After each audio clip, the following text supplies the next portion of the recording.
I know you love earning travel rewards and cash back, and that's why you're going to love Rakuten. With Rakuten, you can earn cash back on everything you need to book your dream trip, hotels, flights, rental cars, experiences, and more, while still booking through your favorite travel sites. And don't worry, cash back can be earned on top of earning the credit card points and the hotel and airline loyalty points that matter most to you, depending on how you make your booking. Plus, with Rakuten, you can also earn cash back on groceries and other purchases like electronics, pet supplies, and more. And the best part, you can join today for free and start earning cash back on top of your travel rewards. Go to Rakuten.com or get the app. That's Rakuten, Rakuten. Rakuten, the most rewarding way to shop.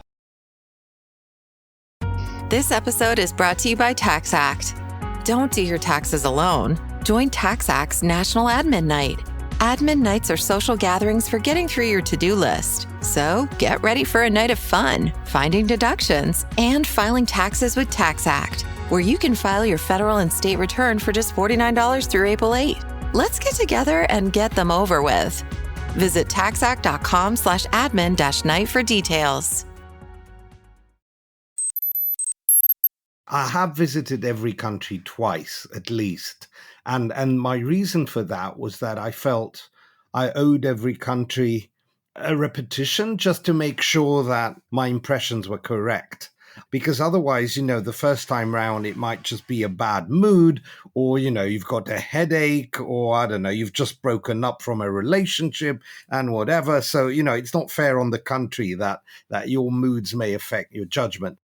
We often take the world too seriously, and it's good to find what's ridiculous about it.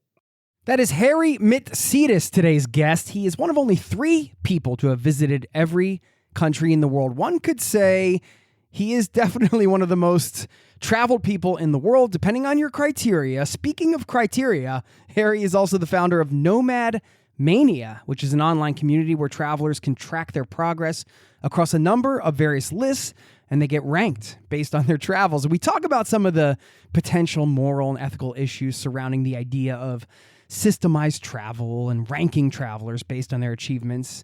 And that's just one small part of a much larger conversation that you'll hear today, one that I found really fascinating. At the end of the day, just like me, Harry wants to help inspire and empower people from all walks of life to get out and see the world, spend some quality time off the beaten track. And we get into why he continues to pursue his travel goals despite having traveled so extensively already. Plenty of destination recommendations. This guy's been everywhere.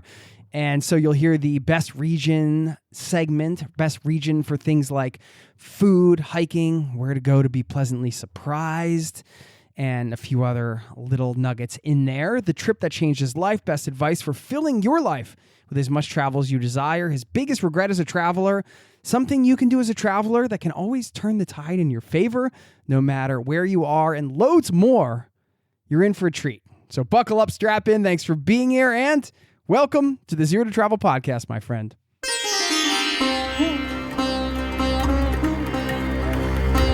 You're listening to the Zero to Travel podcast, where we explore exciting travel-based work, lifestyle, and business opportunities, helping you to achieve your wildest travel dreams. And now your host, world wanderer and travel junkie, Jason Moore. Hey, what's up? It's Jason here with ZeroToTravel.com. Welcome to the show. Thanks for hanging out, letting me bring a little travel into your ears today. This is the show to help you travel the world on your terms, to fill your life with as much travel as you desire, no matter what your situation or experience. Welcome. Thank you so much for being here. If you're new, welcome to the community. And if you haven't done so yet, we have a free newsletter over at ZeroToTravel.com/newsletter. You can sign up over there. It goes out once a week. And I'm excited to share this conversation with you today. Of course, NomadMania.com if you're curious about how someone would go about ranking travelers and some of the lists. And there's plenty of inspiration over there to find new places to discover. There's 1,301 regions. That's how they broke the world up. Harry's visited almost all of these regions globally, and he is one of only 3 people in the world to have visited every country twice, as we mentioned at the top. So there's a lot going on in this conversation. Stick around on the back end. I will leave you with a wonderful quote. plus some food for thought on something that he shares at the end that I think can help us on a down travel day. Thanks for listening. Enjoy this conversation. I'll see you on the other side, my friend. Cheers.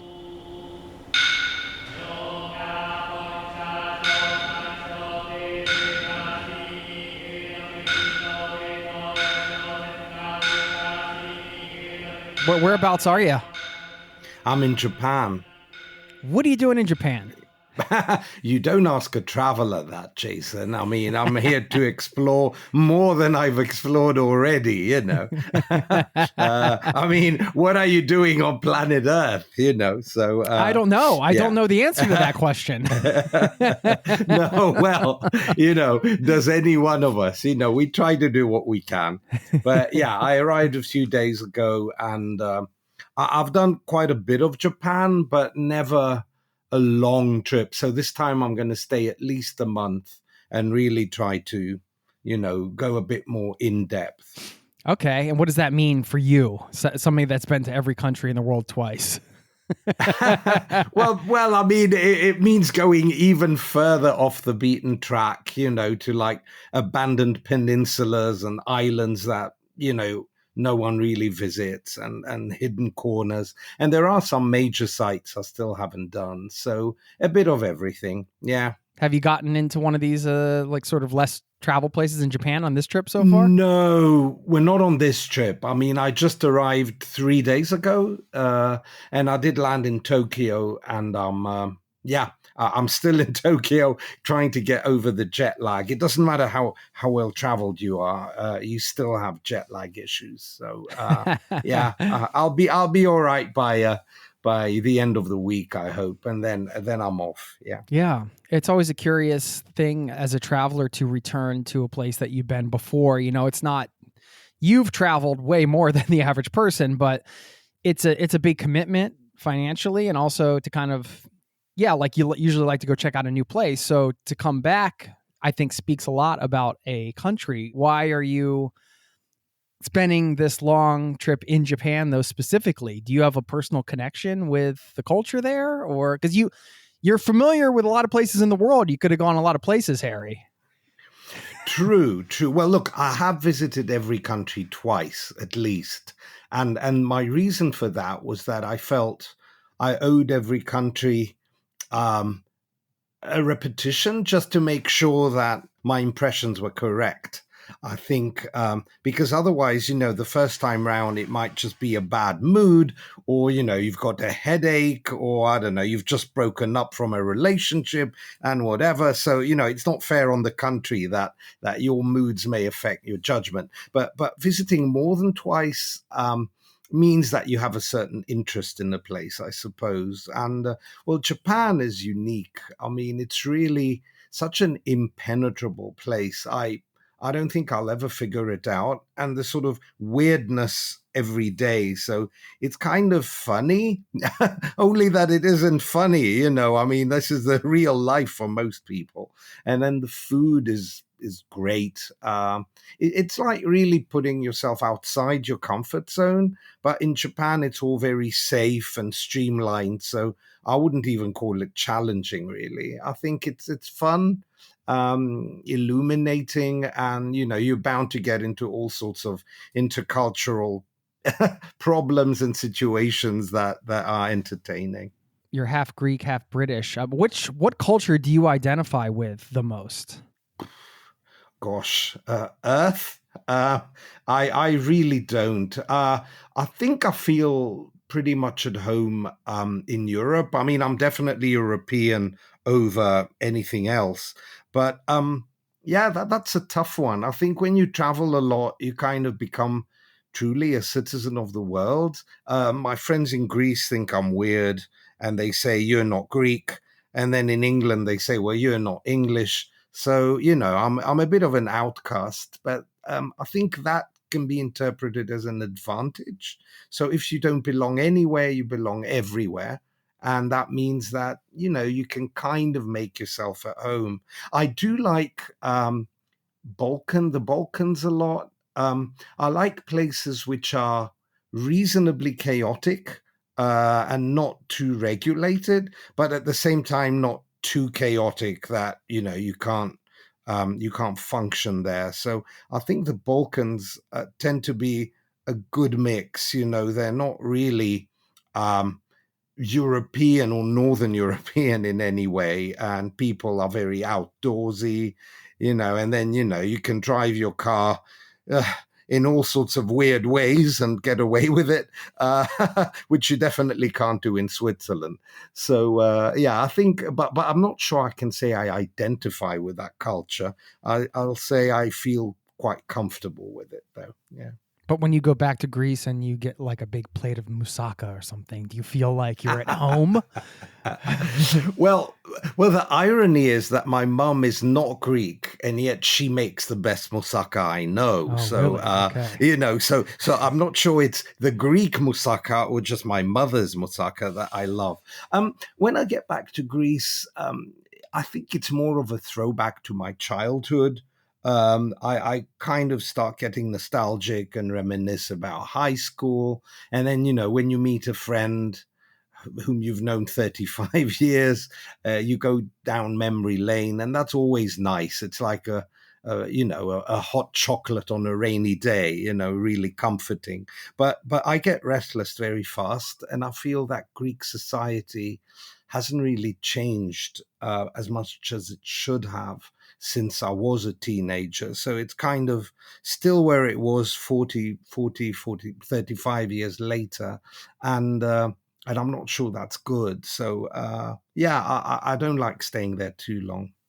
What you just described, in some ways, you could, as a traveler, you could look at that stepping into a culture like that and say, oh, this is what I appreciate about this place. It's sort of like frozen in time, for lack of a better term, where it maintains those traditions. And so going to a foreign country, you can step into that and appreciate it. But then you're saying, but at home where you're coming from, that's not a good, Yeah. Do you know what I'm saying? Like, have you thought about that? Totally. But this is so true. I think when you're talking about a place that you kind of feel is your own, you tend to be very strict with it, or That's at least true. I do. Yeah. I think you've got a right to be, because you're part of it. So, Right. you kind of understand it, which means that, you can really castigate it for not being what you want it to be. But if I go to a country like Iran, and Iran is very much a throwback to the 70s in terms of infrastructure. A lot was built in Iran in the 70s, and then when the regime changed, maybe not so much. So I feel that Iran is a little bit like, well, I wouldn't say like a Greece of my childhood. That would be going too far. But there are elements I recognize there, and I love Iran for it, which means it gets points for being so old-fashioned. So that is a bit of an irony, the place which isn't mine compared to the one that I feel may be mine. Yeah. Yeah, but I think you're right. If you're dedicated to a certain sports team, it's like you can tell everybody they're crap, but if somebody else says it, forget it. This is true as well. I mean, when someone, many people say, oh, Greece, like its cities are so ugly, and, you think you're sort of descendants from the ancient Greeks, but you're not. And every time people say that, it does hurt. I'm like, well, it may be true, but it still does hurt to hear that people think the cities are ugly. I always say they may not be that beautiful, but they're atmospheric. They've got a lot of culture. Athens has more theaters per capita than most places. I try to always make excuses because, I think you don't like to hear people being critical about the place where you grew up in, do you? I live in Norway. I moved here. I'm originally from the States, and now I've been here for, I don't know, say 8 years or something. I'm a citizen now. It took a long time to really pick up on some of the nuances of the culture. Like, you really have to spend a lot of time in a place.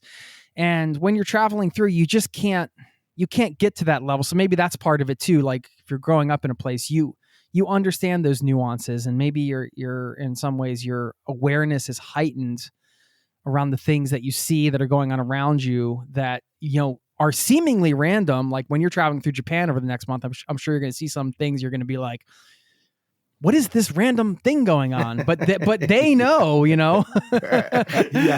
Yeah. Well, I studied sociology, and so I have this in particular, this effort to try to understand how people think, the way of life. This is what I always like observing, going to a cafe and just people watching. But what I find liberating in a country like Japan, I've given up. I don't even try to understand it. I kind of absorb it without interpreting it. I'm like, okay, whatever, this is just weird. Like, my TV is on and there's like a couple of men and one is wearing a pink, I think it must be pink wig, and they're singing odd tunes. It just doesn't make any sense, but I'm not even trying to understand. I just take it as it is. I think in other cultures which are more accessible, even in places like India, I think I am trying to understand it and to get the context more.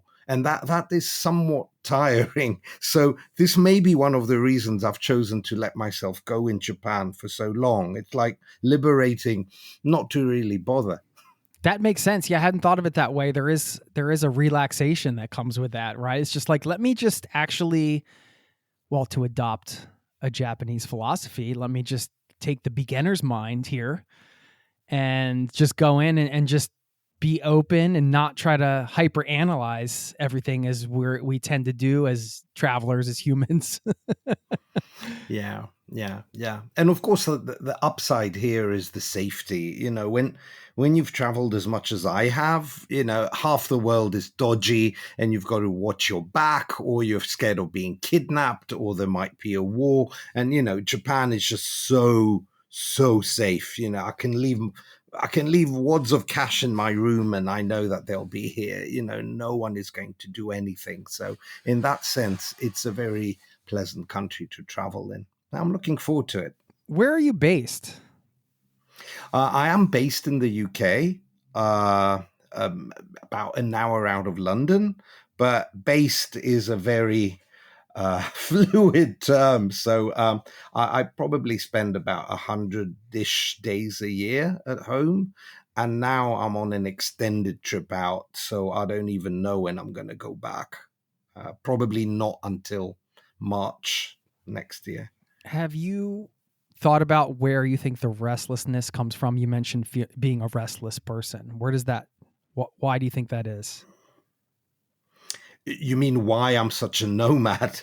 Yeah, I mean, I'm just using a word that you used a bit earlier. You said I'm a bit restless, and I'm wondering what, is that something you've thought about? Yeah. Well, I think partially it has to do with not belonging anywhere. My parents are from two different countries.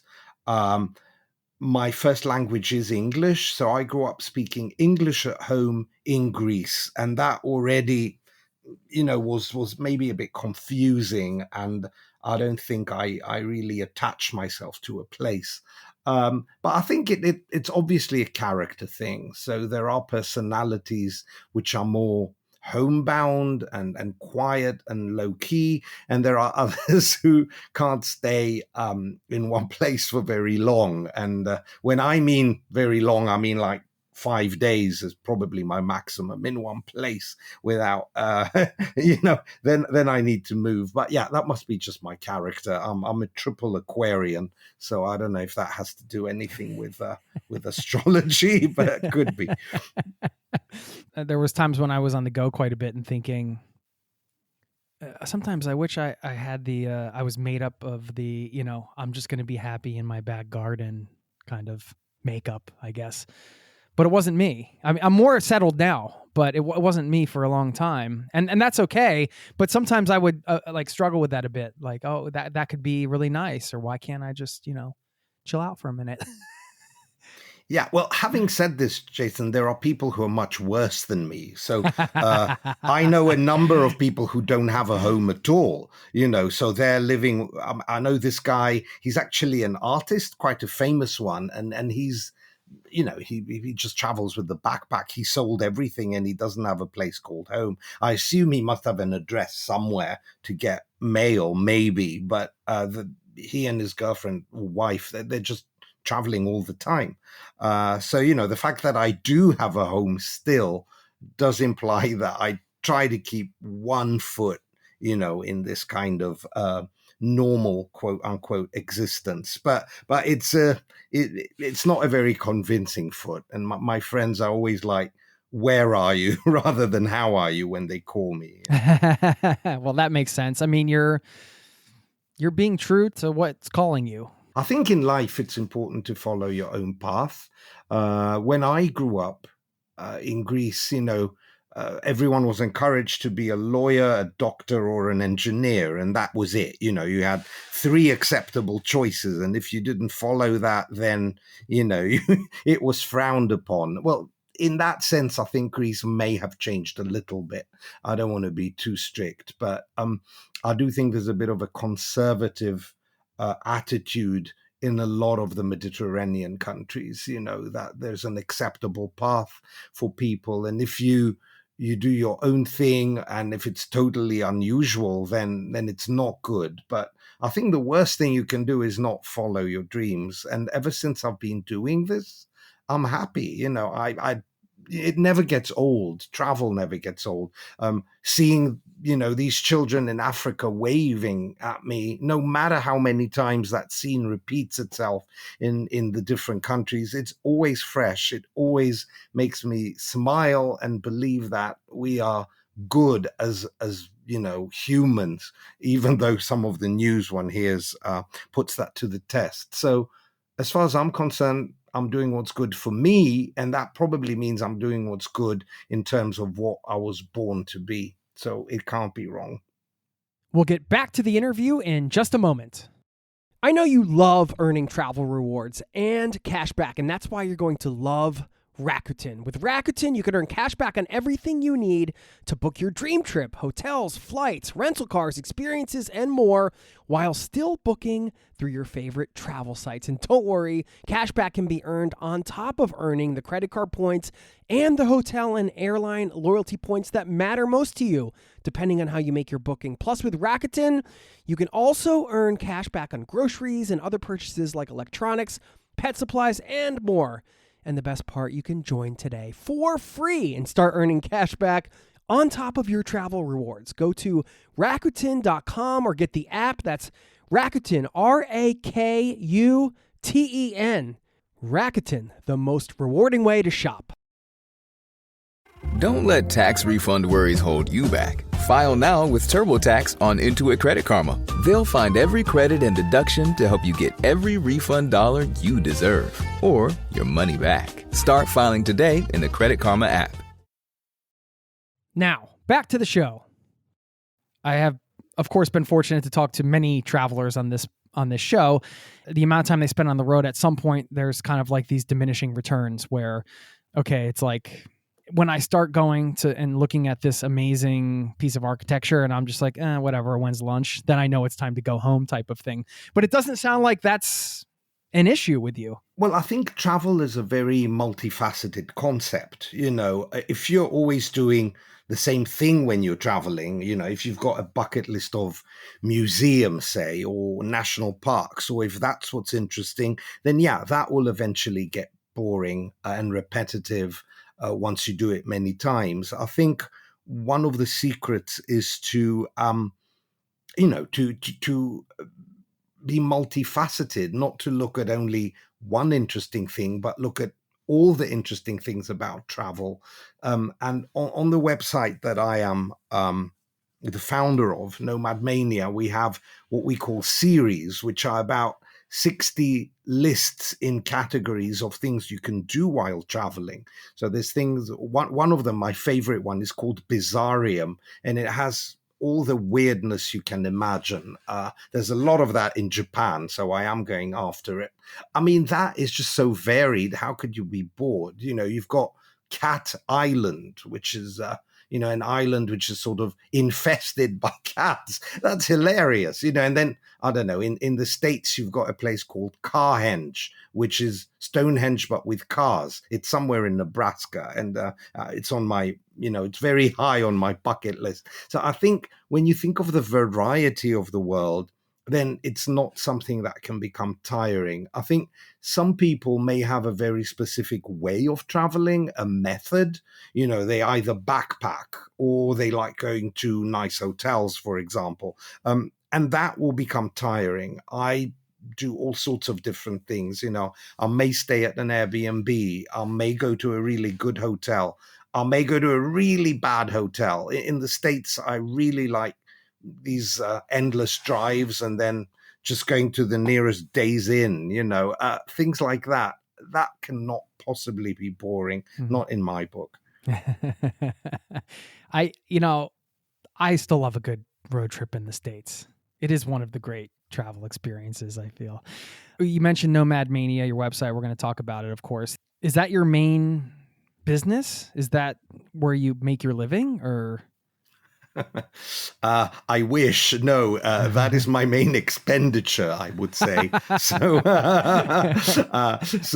NomadMania is not a business. It's a non-profit organization. So we don't make any money from it. It's more there to to educate and entertain and have people interested in the world, find out all about its different corners.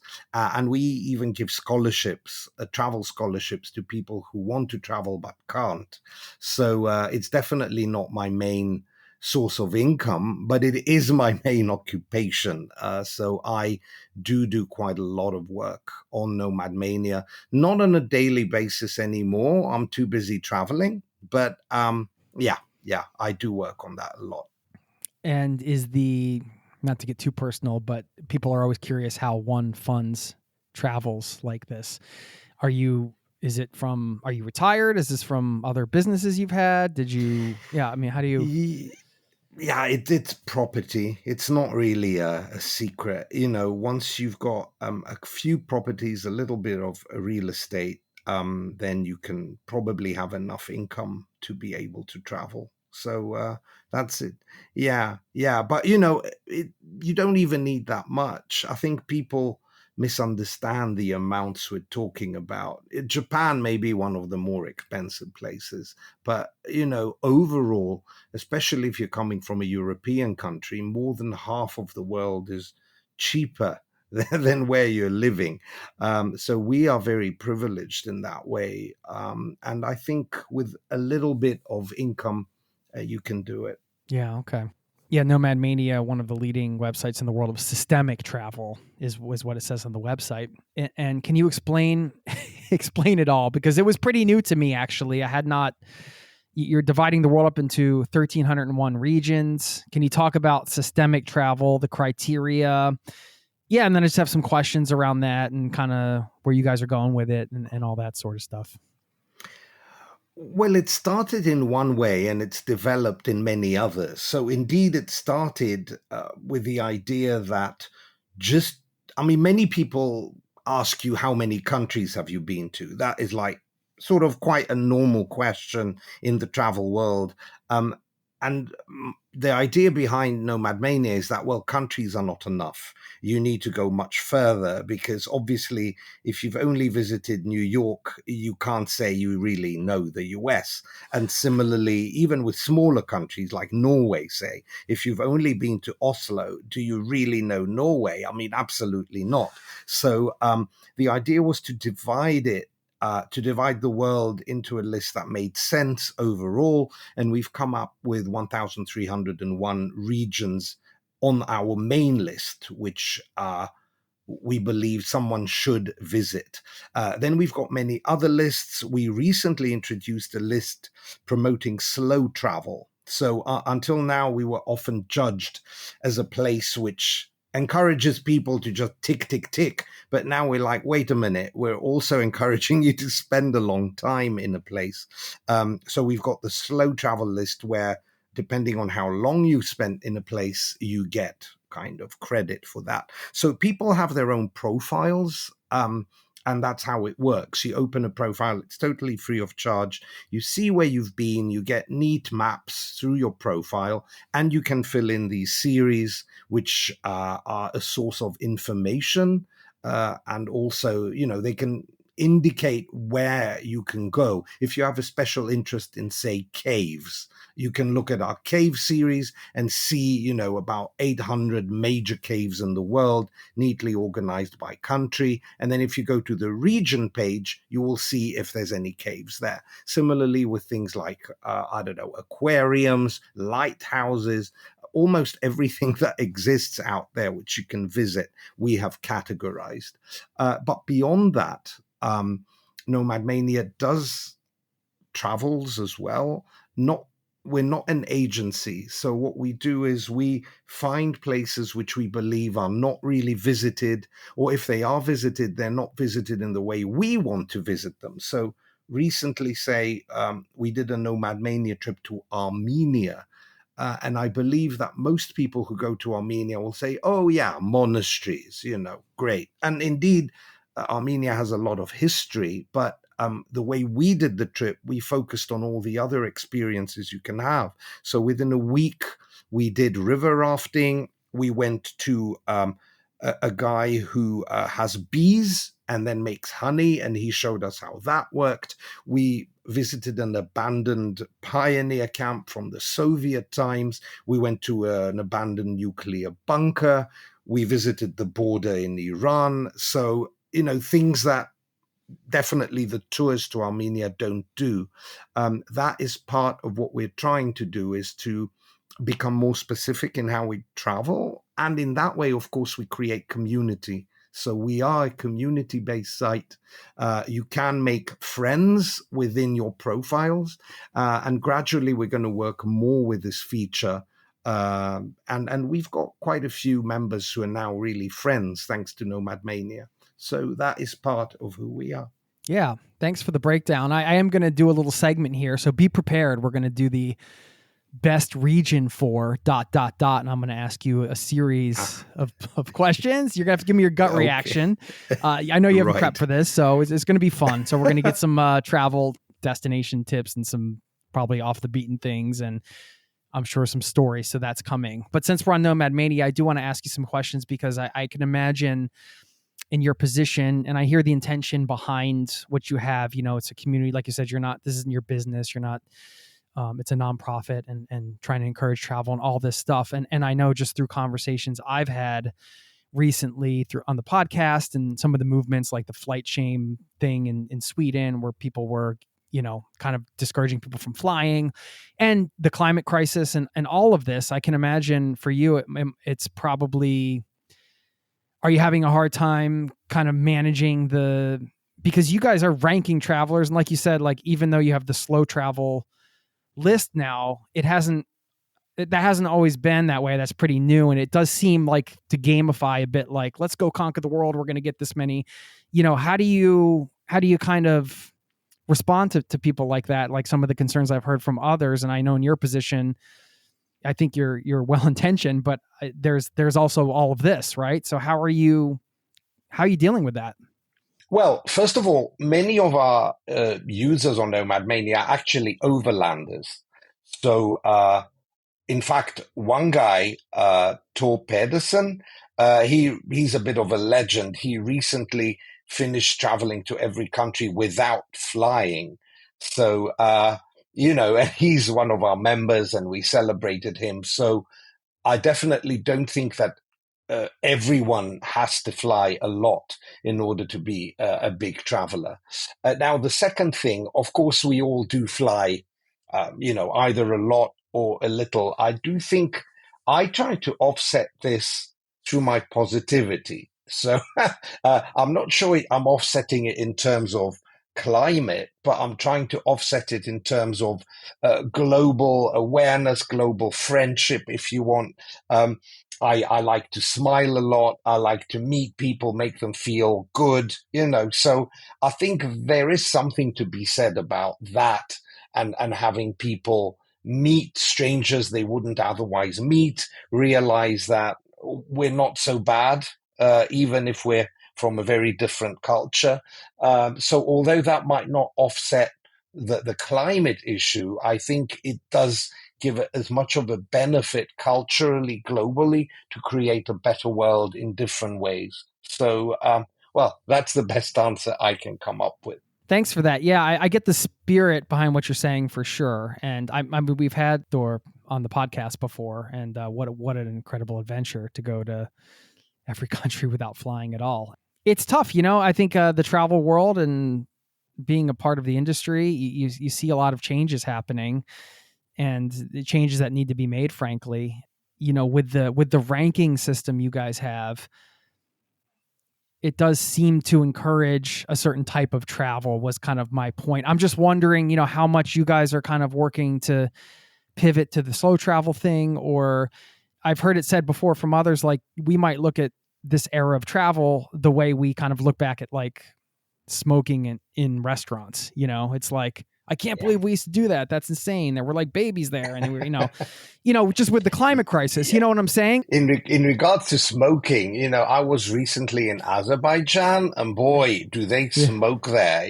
So I think that still goes on. We know in some places. Yeah, So, you get what I'm saying. I'm using an extreme example, but you get what I'm saying, right? Like I get totally what you're saying. We did recently have, I think it was in July, NomadMania had Sustainability Month, and we put quite a lot of work into that. We had a poll where we asked people how they travel, their sort of preferences in terms of that, and whether they do, pay attention to sustainability as a concept.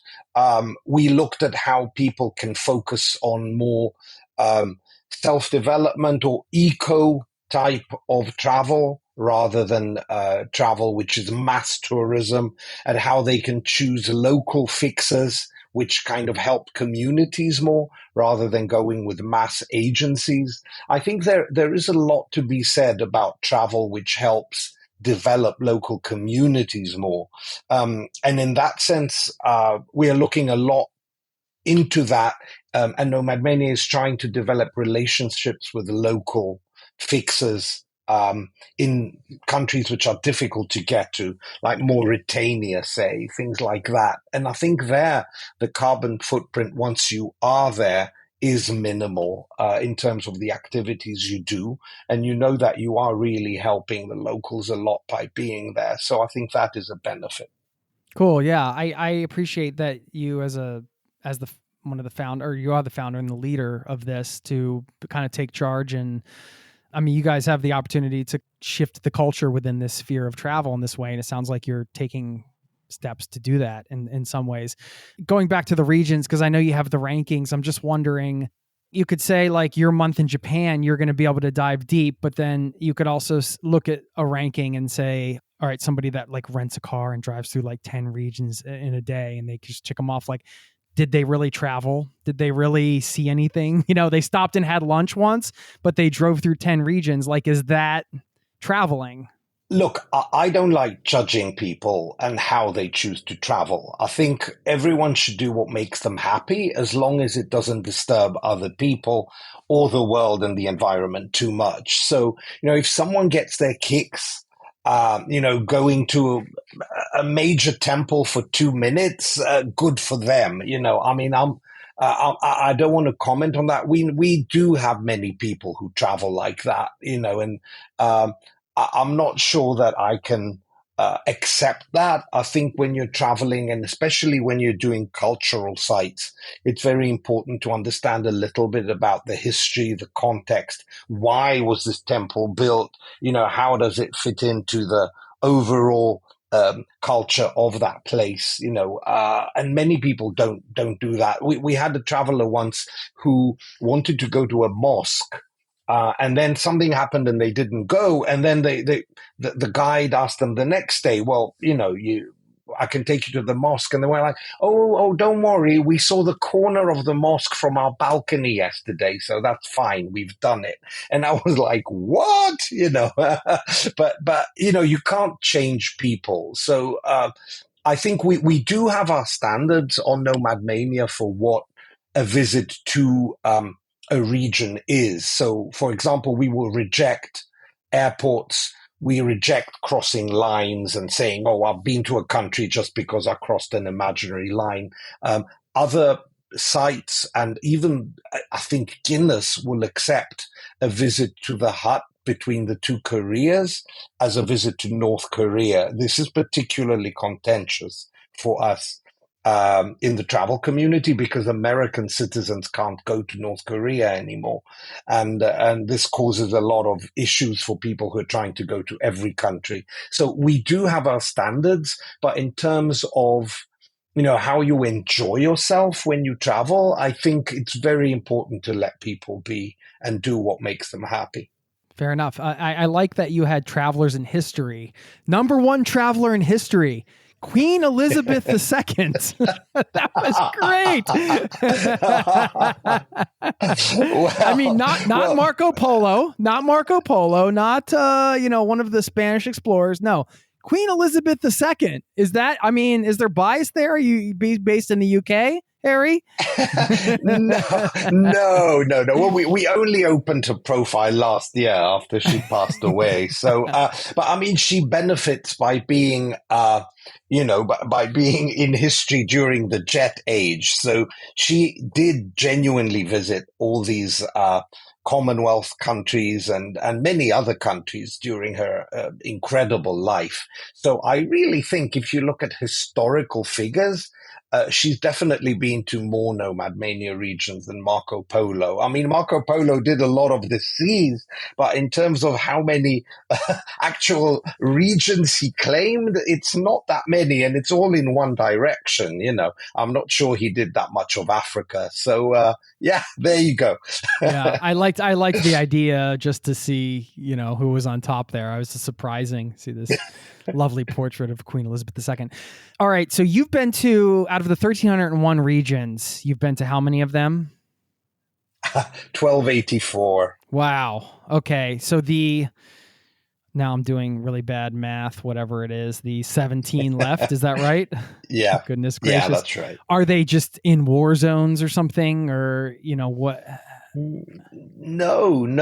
There's a couple really easy ones. I haven't been to Machu Picchu, believe it or not. Are you saving it up? Well, no, I'm dreading it. The idea of going at this point, and with all the hordes, I'm really not going to enjoy it. I know that. But anyway, there are some regions that are really easy that I just haven't done, for random reasons. For example, the flight might have been cancelled and I didn't go when I was meant to, and then I somehow never got there. There are a few regions which are really hard to get to. Gaza is one of them, and I'm quite sure I'm not going to get anywhere near Gaza in the near future, nor would I want to, given what's going on there, unfortunately. So, some are harder than others. I intend to try to do as many as I can, but this is not my main aim, to do all the regions. It's just to understand the world and enjoy my life through travel. This is what makes me happy. We'll get back to the interview in just a moment. This episode is brought to you by Fandango. People say fans are too distracted these days, but the truth is, when a great movie hits the screen, you show up. You stay glued, invested, part of the story. And without fans like you, there'd be no cinema magic, no shared moments. So head to Fandango.com to get tickets, stream, or rent or buy top movies and series. Fandango loves fans. Refreshing wild cherry cola meets smooth cream. The treat you deserve. Pepsi Wild Cherry and Cream. Treat yourself. Now, back to the show. All right, so I'm going to ask you a series of unfair but fun questions that we're going to have a good time with. And you just got to give me your gut reaction. Like, don't overthink it, but you've been to all of these regions, right? Like, so many places around the world. So now I'm going to ask you the best region for food. You have a teleportation device, and you can just take yourself, like, you can disappear from your hotel in Japan and, like, take yourself to this region for this region for that. So where are you going to go and have a meal today? I'm going to go to Izmir in Turkey.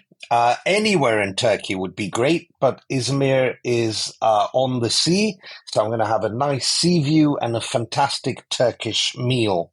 You can't go wrong with food in Turkey. The meat is great. If you're vegetarian, you've got a lot of options. And then there's all these incredible desserts. I like the rice pudding best. But then again, if I do go for dessert, I'm probably going to get 4 or 5 and just gobble them all up. So, yeah. All right, cool. How about art? I'll just leave it broad. That would probably be Vienna, based on its multiple historical museums with a lot of art. It could be Italy, but I don't know. I think Vienna is my gut answer to that. Okay, gut answer is good. Swimming. You're going to go for a swim. Greece, home country. Oh, taking it home, baby. Wow. Yeah. I'm going to go to an island somewhere, probably off the beaten track. I haven't been to the southernmost place in Europe, on the European continent, which is in Greece. It's called Gavdos. It's south of Crete. And apparently it's got amazing waters. So that is high on my bucket list, probably next summer. Take that one then, because you can knock it right out in this exercise. There you go. How about hiking? Are you a hiker or, nature? Let's say getting out in nature. I don't mind hiking. I wouldn't say I'm the most athletic person around, but I do enjoy a good hike. I'm going to go with Bhutan on that one. Okay. How about a breathtaking view? New Zealand, Southern Island, almost guaranteed breathtaking view. Okay. Best region to go to be pleasantly surprised. Ooh, you got me there. Pleasantly surprised. All right. I'm going to go with Western Iran, because in Iran, you're going to be incredibly surprised by the kindness and the hospitality of the people. Western Iran is also quite culturally mixed. They've got quite a few minorities there. There's the Kurds, and if I'm not mistaken, the Loris as well, and other Loris spelled Lori, and a number of other culturally distinct areas, and also some really amazing mountains. If you go in winter, it's going to be totally snowed out. So lots of surprises in Iran. Nice. Best region to get way out of your comfort zone. Ooh, that could be a number of places. Way out of your comfort zone, Somalia. Yeah, comfort in all senses of the word. Do you have a best region for falling in love? Oh, that's a sweet one. I'm going to say Venezuela. Venezuela, okay. Yeah. Venezuela, and specifically Zulia, Maracaibo. I speak from personal experience. I was going to say, is there a personal story there? There is, but it's a sad one, ending with death. So let's not go there. Wow. Okay. Really? Yeah. Gosh. Yeah. It's all right. Along those lines, I guess, have you... Macabre note. Why don't you ask me another one which ends it on a positive note? Well, I can come back to some more of those questions. But yeah, I'm wondering if you've used travel to, like, for healing, for example. Or, like intentionally use travel as a tool for, yes, let's say self-healing or something like that. Totally. So, when said person died, in fact, I was totally devastated and shocked. It was all very sudden. And I remember, I was numb for about 2 days.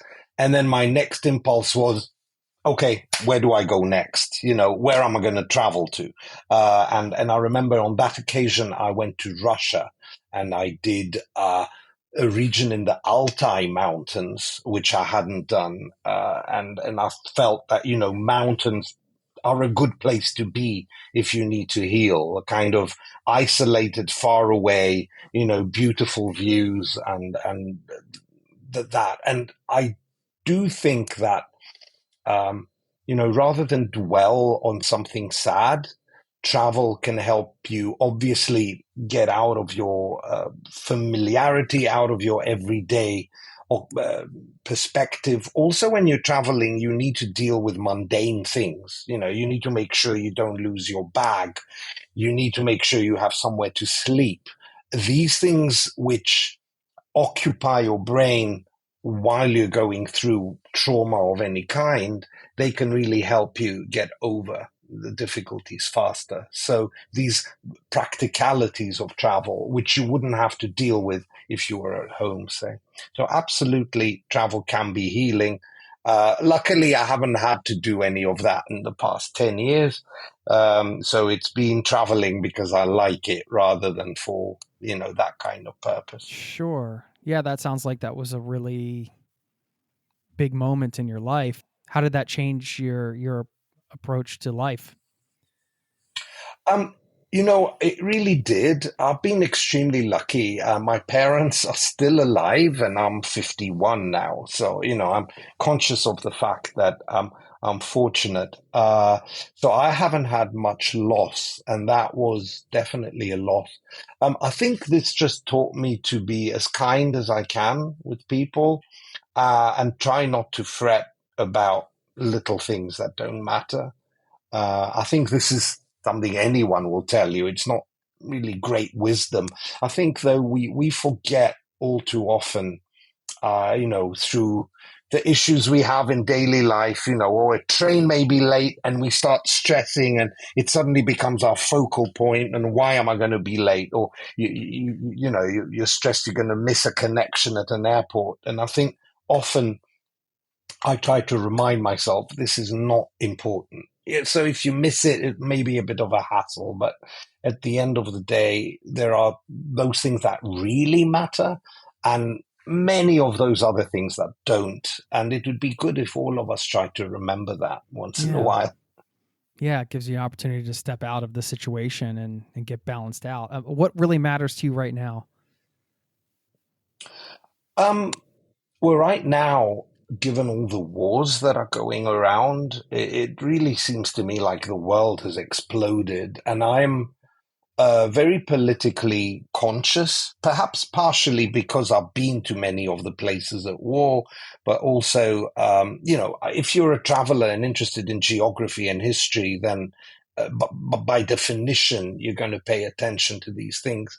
So I think right now, what matters to me most is really for the world to find a solution to all these conflicts and all this hate that seems to be everywhere around us, and all this polarization that's just getting worse rather than better. Having traveled a lot, I'm really aware, or I believe that people are good almost universally. I've never had a really nasty experience anywhere. And I've had a lot of people who've been kind with me when they didn't have anything to gain. So I think I really love our world and the people in it.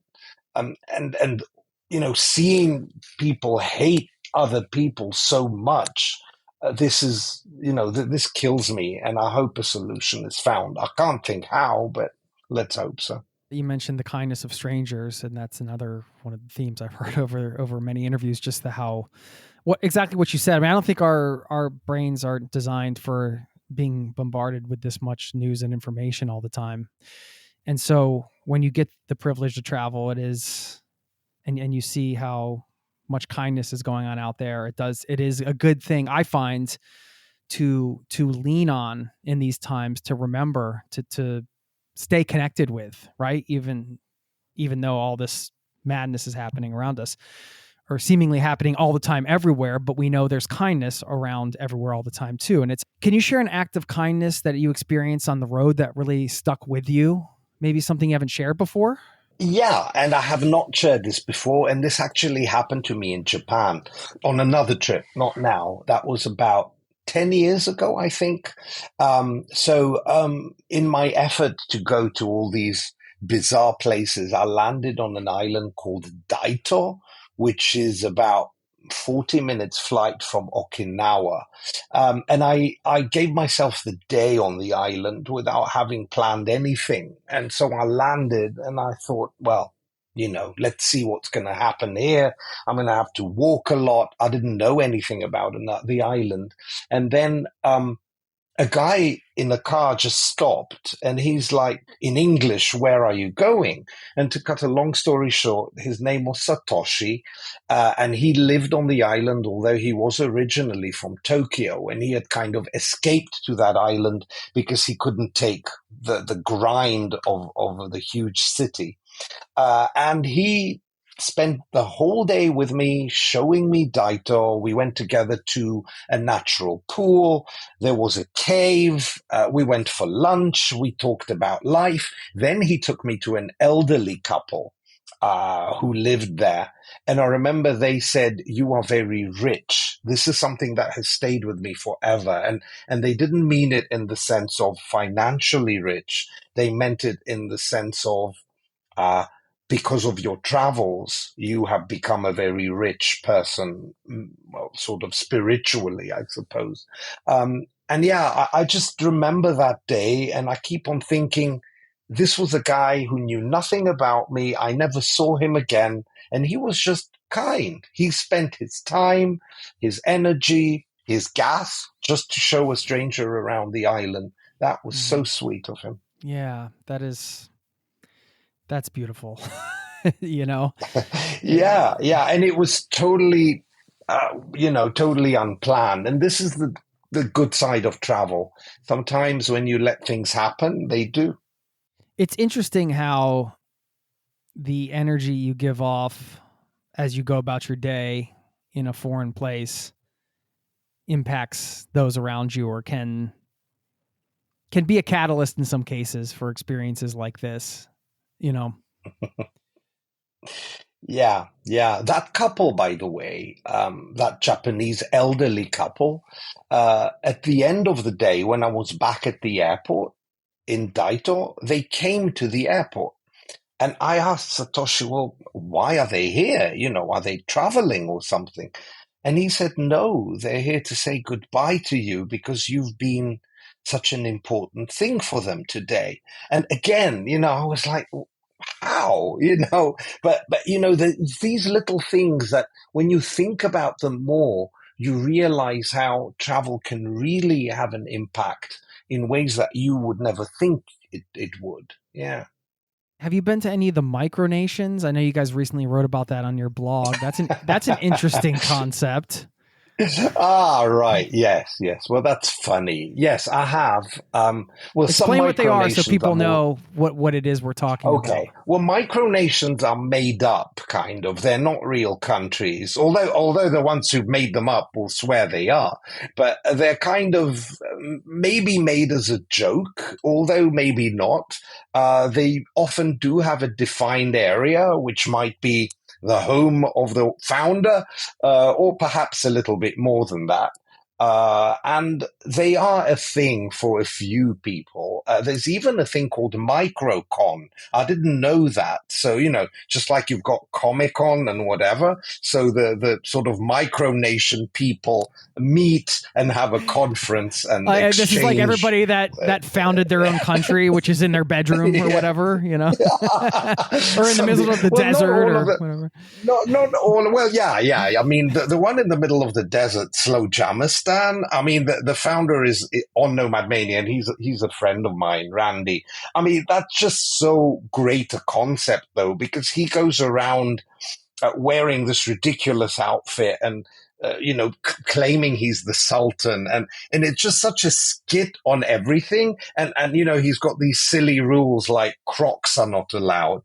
I mean, it's funny. I think there's obviously we don't take them seriously, but at the same time, when you've got so much war around, you need someone who says, no Crocs on my territory. That is a good counterbalance to all this madness. Yeah. Yeah, the satirical commentary, or societal commentary, let's say, in a way. Yeah, exactly. Yeah, I've been meaning to have him on the show actually, but I think he's out in California, so it's the time difference is a bit of a challenge. But Yeah, we'll have to make that happen. The Sultan of Slow Jamistan, shout out to him. It's a funny concept. It's have you ever thought about founding your own micronation? I mean, you could, draw a circle on your no. No. That's I've done a lot of things in my life, but that's not one of the things I'm interested in. I leave that to the sultans of the world.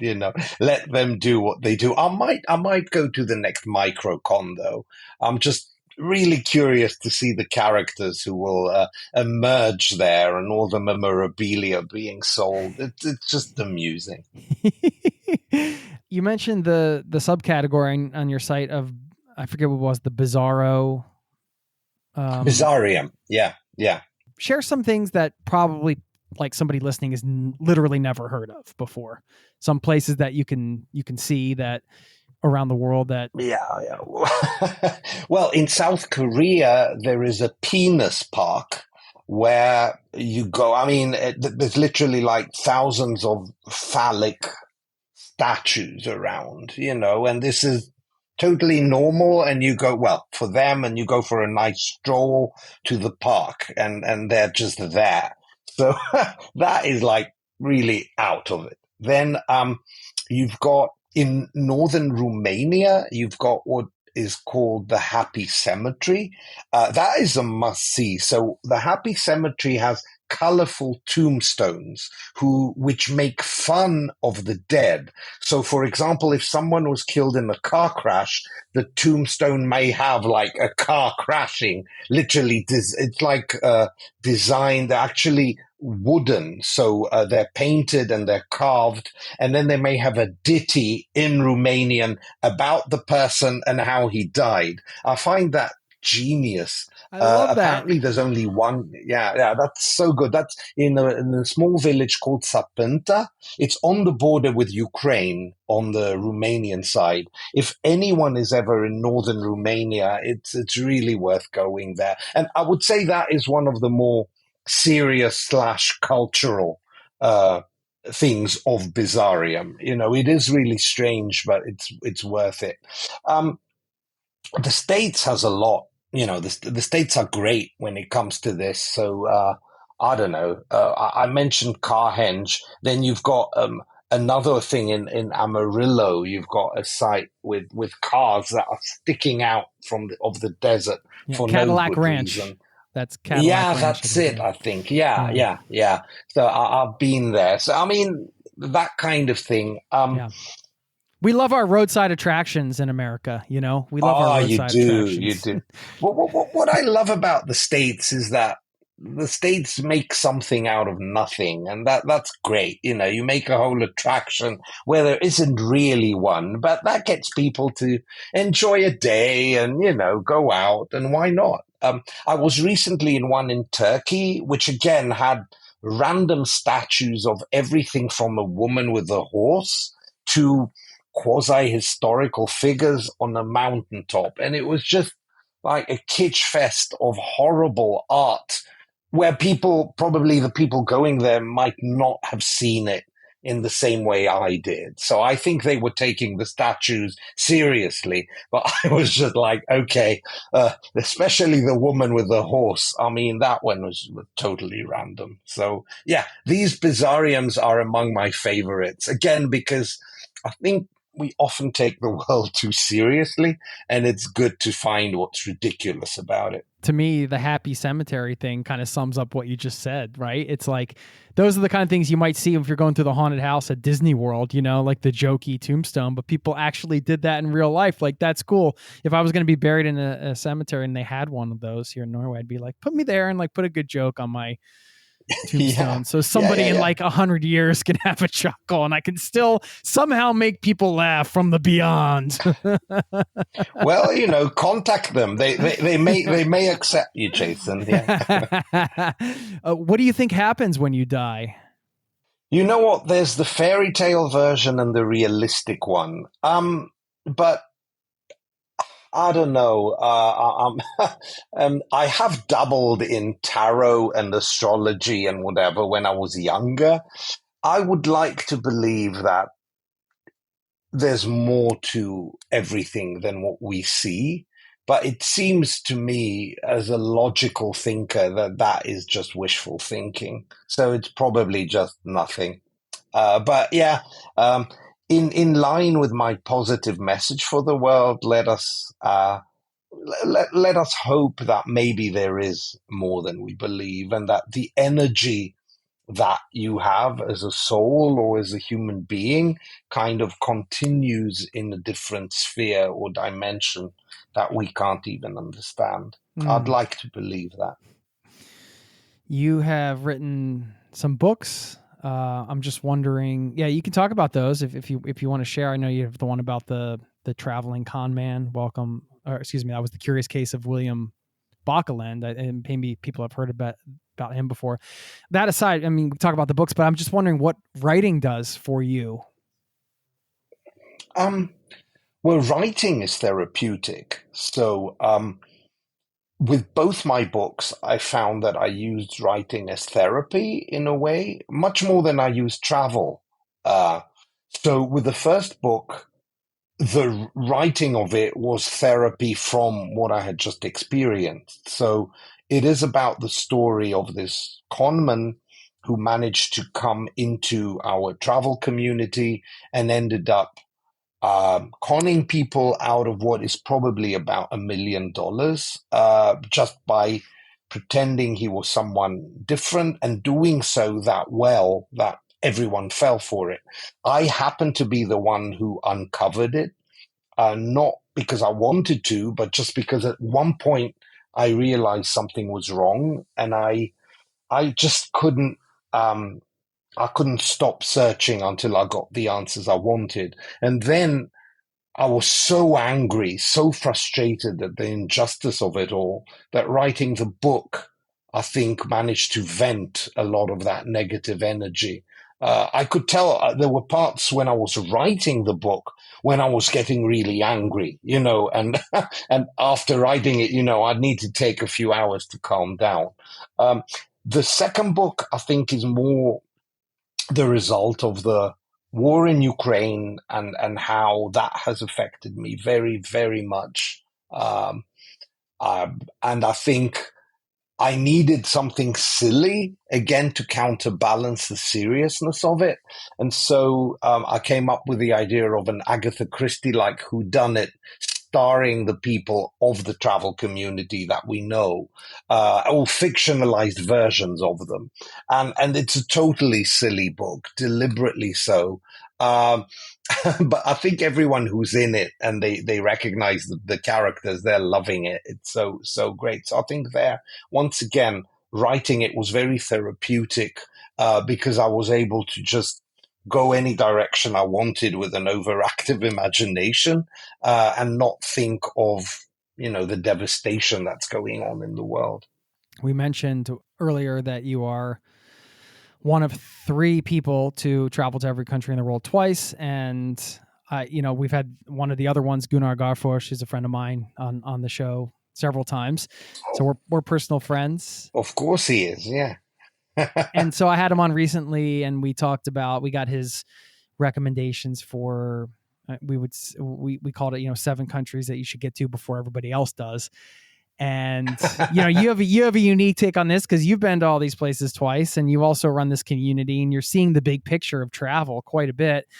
And so, we're as travelers, we're always looking for that, we want to get to the place where like in 10 years or 20 years, people are like, oh, I can't believe you got to go there back in, 2023, 2024, whatever, like that's incredible. It must've been, so what are those places? Give us 3 of those places. If you were going to come up with a few recommendations.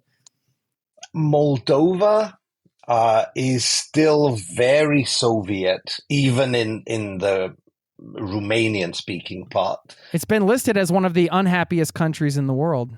You know that? Oh, poor people. Well, it is the poorest country in Europe. So, when you're poor, you're kind of unhappy, I suppose.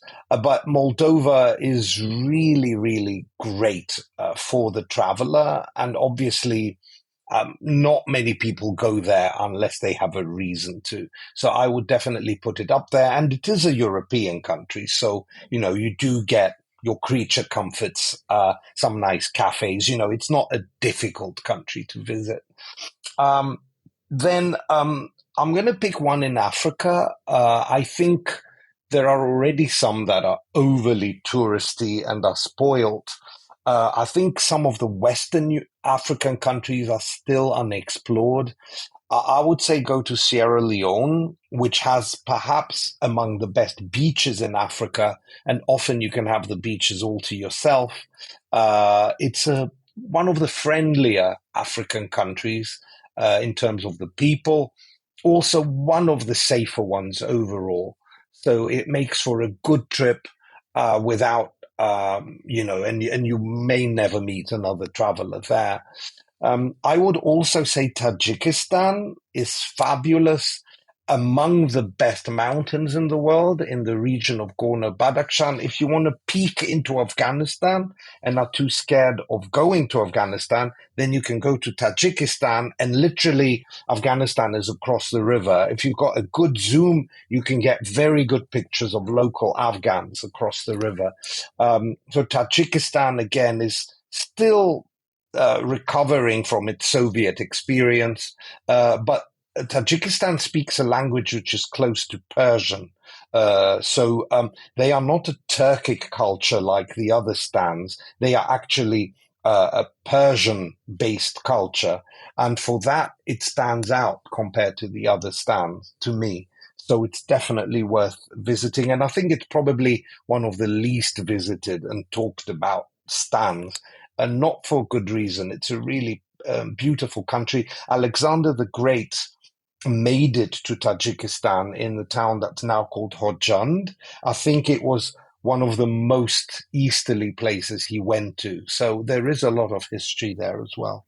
If you had to live somewhere, you had to, like they say, we're revoking your passport. We're going to let you pick any place, and then you're going to be, and you have to have, your regular life. You're going to be part of a community. You're going to, do your writing or whatever you're going to do. I don't know what you're going to do, but you're going to spend like a solid 5-10 years there. Where are you going? Can't leave. Can't leave. Hell. That is my definition of hell. But okay. If I have to spend all these, when we're talking about place, is it like a town or a country? Okay, we will allow you to explore the country that you're in. Okay, let's say that. All right. But you still got to pick a place to have a base. You got to have a base somewhere there. Right. Well, you know what? I'm going to pick Buenos Aires because it is, Argentina is big enough to explore, and it's got a lot of geographic variation. So you've got beaches, you've got snow in the south, and then in the north of Argentina, you've got arid, pampas and the lot. So it's very varied. Great food, lots of good meat there. Sorry, I'm not vegetarian, so I wouldn't go hungry. I like those Latin cultures and the chaos they have. So that is something that resonates with me. And Buenos Aires, I mean, come on, it's a beautiful city, and it's also very cheap. So it works on all levels. Argentina's my choice too, in that question. So I'm feeling you there. I'm feeling you. Yes, we can meet up in BA and have a coffee somewhere and something. Sounds like a plan. I haven't been for a while, so it's a country I definitely want to return to soon. Yeah. What is the most transformative trip you took, accidental or otherwise? Maybe perhaps it's a trip that you didn't expect to change your life so much, but I'm gonna have to go back to when I wasn't a traveler, if we're talking about transformative. When I was doing my MBA, and I did that in the Netherlands, we had to do a summer project. And most people were finding projects in, European countries or whatever. I landed a project in Hanoi. This was in 1996. So long before Vietnam became really popular and known, it was only beginning to open up. I think I spent 6 weeks in Hanoi in the summer of 96. I think that was transformative on every level. I had never really traveled alone so far away to a culture that different before that. It was also, we had a house stay because we were doing an internship. So we stayed with local people. And we got bicycles, and we were a group of 5. There were 2 Americans, a Taiwanese, a Malaysian, and myself. I represented Europe there. I just think it was transformative because I was so young, and everything around me was unknown. And negotiating all those roads with all those thousands of bicycles, becoming one of them and riding the bike. That was great. So I remember that trip very fondly. In fact, it took me very many years to go back to Vietnam because I didn't want the memory of that trip to be in any way tarnished. So I cherish not going back. I only went back to Vietnam in 2014 for my second visit, far later than I should have. And it still remains one of my favorite countries because of that experience. If you had to pinpoint the experience that kickstarted it all for you and led to, all of the travels you've done, would that have been the trip? Maybe. I mean, again, I was born to parents from different countries, as I said, and my father likes traveling. So in the late 70s, early 80s, we traveled much more than the average person would back then. I remember we had a month in the US when I was 9. We did a trip to the Far East as a family when I was 14. Back then, these things were not that common. I remember being one of the only people in my school, and I went to a good private school, but I was one of the only ones to have had these experiences. So I think I was already geared toward traveling and questioning a lot more about our planet. But probably in terms of really saying travel is my life, yeah, that trip to Vietnam might have been that point. Yeah. What is your best advice for somebody listening who wants to, I don't want to say build a life around travel, because not everybody wants that, but they want to fill their life with as much travel as they possibly can, which is a big part of what the mission is of the show here.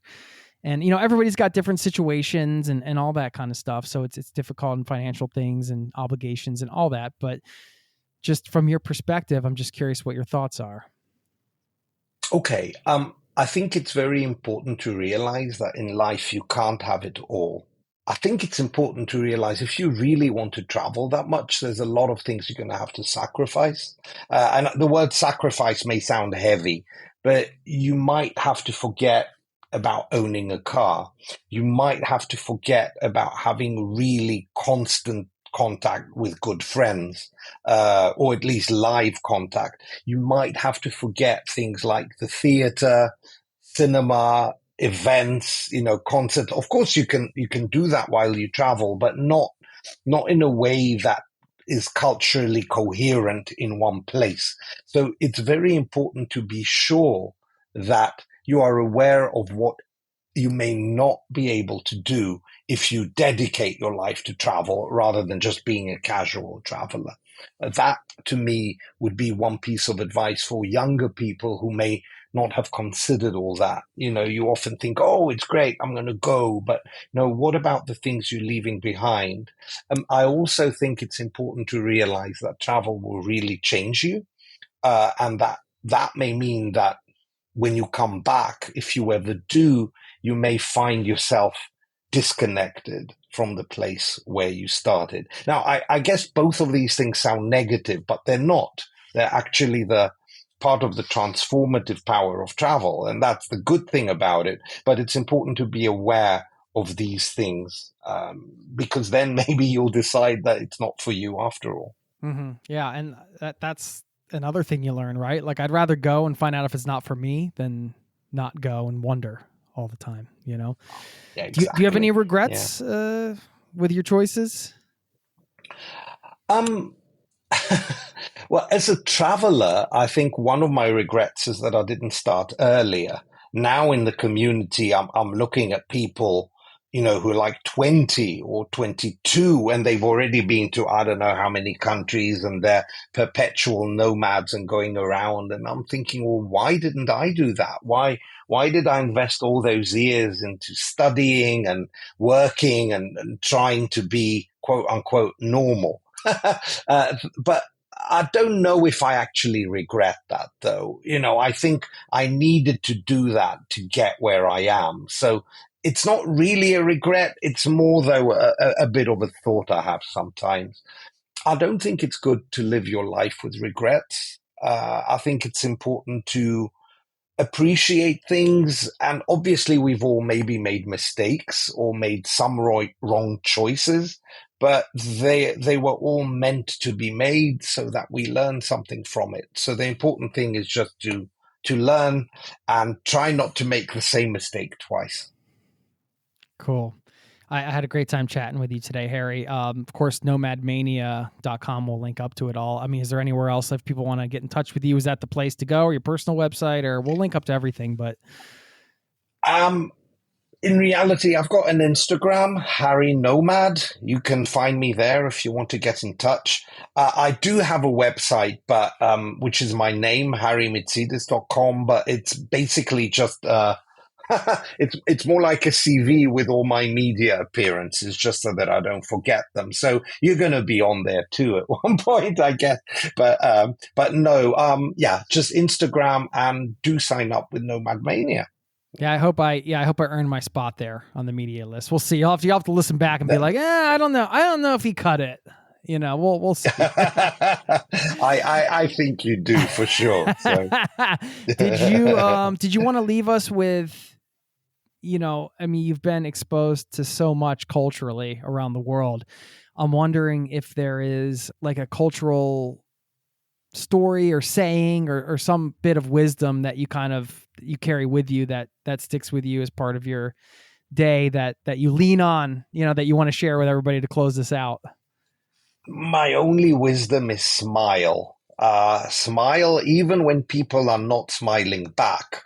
And that will work nearly everywhere. It may not work in Russia, but keep your smile even in Russia, and wear them out by smiling. That's the only thing. I really try to do that as much as possible. People may think I'm silly. In some cultures, like the Russian one, smiling is a weakness, but I won't accept that. So at the end of the day, I think that is what is important. I don't have any cultural wisdom otherwise. I think what is very important is not to judge other cultures based on your own. I think there's too much of that going on in the media and in what I'm seeing. People judging alien places and saying this is not right. But culture, I learned as a student of sociology, is never wrong. Even if it may seem wrong, it can't be, because it's culture. It means that a specific group of people over a specific period of time developed that for a reason, usually as a survival mechanism. So even if things seem totally outrageous from our perspective, we cannot judge them, and it's important not to, and it's important to accept them and try to understand the background to why some things exist. That is very important. That would be a whole other podcast we could dive into if I dive into that Just yeah, and that would end up being very, very political, and we'd have to dodge some bullets there. So perhaps not a good idea. Well, yeah, I mean, I do think it's important. I hear what you're saying, but I also think it's important to challenge some things that are violating human rights. Let's say that. Yeah. But Jason, think about it. Are human rights maybe our culture? Did human rights exist in our countries 200-300 years ago? And I'm not saying I'm against them, God no, but are human rights maybe, our culture today? And to what extent will they even exist in 100 years from now? That will also evolve. So what we take for granted as human rights, this is just, again, today's cultural manifestation in our cultures. Yeah, but as you mentioned, they do evolve, and I'll use an example like, however many hundreds of years ago where they didn't know that soap would kill bacteria and all these people were dying, and then you learn, we have this thing called soap and you can wash your hands before surgery and now all these people don't have to die. Well, that's what I mean. Like when you evolve, you realize, okay, well, human rights maybe has evolved too, and maybe some cultures have not evolved with it in some way, or I don't know, maybe there's a comparison there. I don't know. Again, this is a whole other discussion. You're definitely an optimist because you use the word evolved, but the way things are going now, I definitely think some things are backtracking. So let's see where we go, Well, yeah, where you left it, the smile, like wear them down with your smile. I love that. And you're like the Muhammad Ali of smiling, right? You're just going to like keep smiling until you knock them out with your smile. Smiling. And then they're like, all right, I guess this guy's happy. Let's go take him around the island and meet the I give up. He smiled me into submission. It works. Smiling is universal. And you see, smiling is not cultural. Smiling is universal, apparently. So there you go. Well, unless you smile at a dog, don't they? They might see that that's like your teeth, like, is he threatening me? Oh, come on. You got to watch out for those packs of stray dogs. You might not want to smile at them. But Indeed. All right. Thanks, Harry. Let's do this again sometime. Would love to. Thank you so much, Jason. All right. Take care. Cheers.